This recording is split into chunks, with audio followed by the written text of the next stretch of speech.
Good morning my dear student. आपका स्वागत है आपके अपने ही चैनल हिंदी शिक्षा संकल्प में। मैं हूं वंदना, आपके लिए लेके आई हूं कक्षा 10 यूपी बोर्ड हिंदी की क्लासेस। तो बच्चों, आज हम लोग क्या पढ़ेंगे, चलिए बताइए। पिछला वीडियो क्या आपने देखा, हाँ या ना? तो चलिए गेस कीजिए कि आज हम लोग क्या पढ़ने जा रहे हैं। तो बच्चों, पिछले वीडियो में हमने, अगर आपने देखा होगा, तो हमने अलंकार पढ़ाया है। तो आपके हाई स्कूल परीक्षा में 2025 में जो अलंकार लिए गए हैं वो सिर्फ 3 अलंकार हैं, उपमा, रूपक और उत्प्रेक्षा। तो पिछले वीडियो में मैंने आपको उपमा और रूपक पढ़ा दिया है और आज की वीडियो में हम आपको उत्प्रेक्षा अलंकार के बारे में बताएंगे। बच्चों, ये अलंकार जो है बहुत ही इम्पोर्टेंट है। 2014, 15, 16, 18, 20, 22 और 23 में पूछा गया है और इस बार 25 की परीक्षा के लिए भी बहुत ही महत्वपूर्ण है। तो उत्प्रेक्षा अलंकार शायद आप लोग जानते हो, अगर नहीं जानते हैं तो पढ़िए। आइए देखते हैं। पहले उत्प्रेक्षा अलंकार की परिभाषा देख लेते हैं। जहां उपमेय में उपमान की संभावना व्यक्त की जाती है।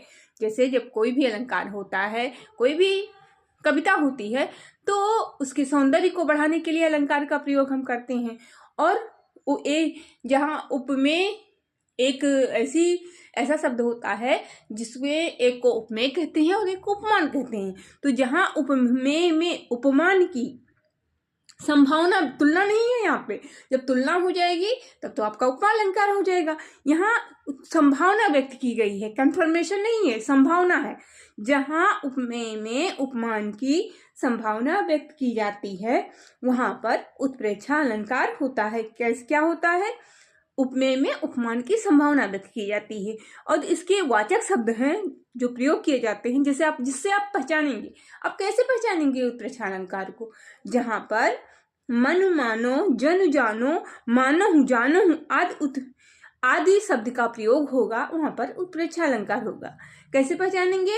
यहाँ पर जैसे कोई पंक्तियां हैं, वहां पर मनु, मानो, जन, जानो, मानो, जानो आदि शब्द का प्रयोग हुआ है, तो आप निसंकोच बिना सोचे समझ जाइए कि यहाँ पर उत्प्रेक्षा अलंकार है। उदाहरण के लिए देखिए, आपका पहला उदाहरण है, सोहत ओढ़े पीतुपट, श्याम सलोनी गात, मनो नील मणि शैल पर आतप परो प्रभात। बच्चों देखो, यहाँ पर मनो का प्रयोग हो गया, इसलिए यहाँ पर कौन सा अलंकार है? यहाँ पर आपका उत्प्रेक्षा अलंकार है। अब इसका स्पष्टीकरण करें तो कैसे करेंगे?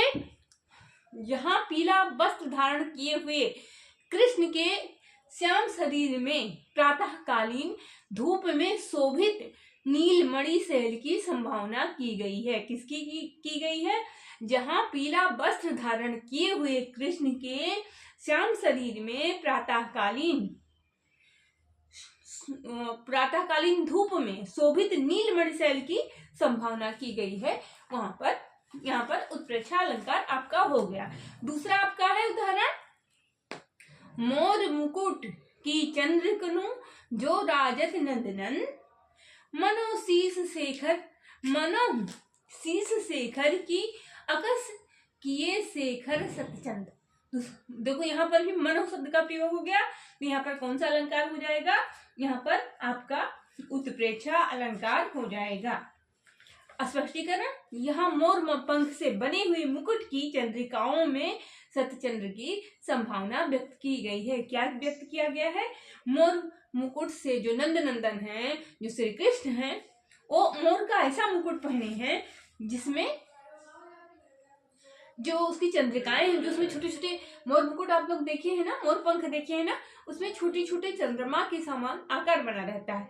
उस चंद्रिकाओं को से सतचंद्र की संभावना व्यक्त की गई है।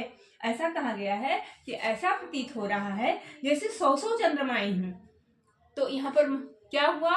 यहाँ पर मनु का प्रयोग हुआ, इसलिए यहाँ पर आपका उत्प्रेक्षा अलंकार हो गया। तो बच्चों, आपकी समझ में आ गया ना कि उत्प्रेक्षा अलंकार के उदाहरण क्या हैं, उसे हम कैसे समझ सकते हैं।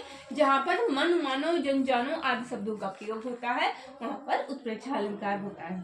जैसे कुछ और पंक्ति आपको हम बता दें, देखिए, पुलक पुलक प्रकट करती धरती हर तृणों की नोकों से, मानो झूम रहे तर भी मंद पवन के झोंकों से। मतलब धरती अपनी प्रसन्नता व्यक्त ऐसे कर रही है, जैसे ऐसा प्रतीत हो रहा, मानो, देखियो बच्चों, मानो शब्द का प्रयोग हो गया कि मानो झूम रहे तर भी मंद पवन के झोंकों से। ऐसा प्रतीत हो रहा है कि वृक्ष भी मंद पवन के झोंकों से झूम रहे हैं। अगला उदाहरण हो जाएगा आपका, धाये धाम काम सब त्यागी, मनहु रंक निधि लूटन लागी। सभी लोग अपना काम धाम छोड़कर ऐसे दौड़े, जैसे ऐसा प्रतीत हो रहा है कि जैसे कोई गरीब व्यक्ति निधि, कोई खजाना लूट रहा हो। तो ये हो गया बच्चों उत्प्रेक्षा अलंकार का उदाहरण। तो मेरे ख्याल से आपके समझ में आ गया होगा। तो आप देखिए और खूब मन लगा के पढ़िए। हमारे वीडियो को लाइक कीजिए, कमेंट कीजिए, शेयर कीजिए। मिलेंगे नेक्स्ट वीडियो में। थैंक यू बच्चों।